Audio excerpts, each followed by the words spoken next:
Good day mga boss, home service ulit. Ito po ay PCX 160 na nawalang code na walang remote. So walang magawa si boss kundi ipa-home service na lang natin. Para dito na lang natin i-program at i-retrieve ang nawawalang code. So na-retrieve ko na to at nakapag-program tayo ng bagong remote. So hindi ko na lang pinakita dahil medyo madilim dito. So ang importante na makita niyo ngayon na kung pindutin natin ang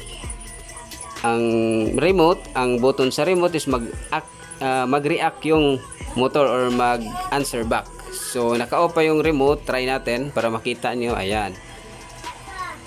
So off yung remote. So i-on natin ang remote para makita nyo kung successful ba yung pag-program natin ng bagong remote.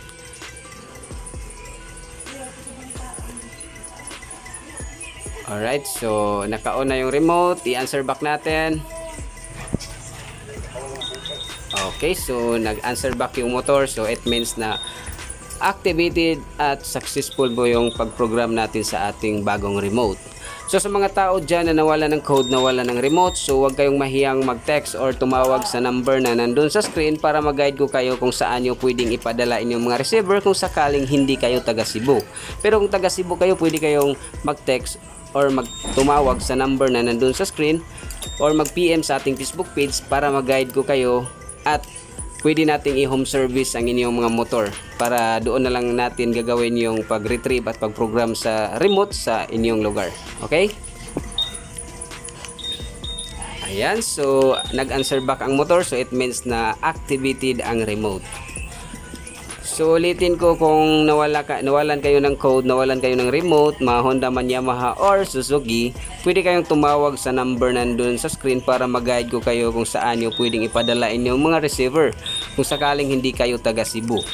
Okay?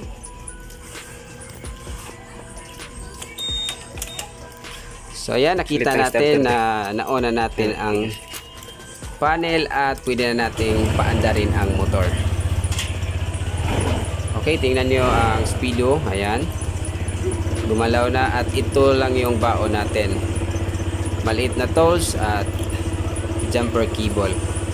Okay, so hanggang dito na lang tayo mga boss at salamat sa palaging panunood, pagsuporta sa ating channel at pagsuporta sa ating maliit na negosyo.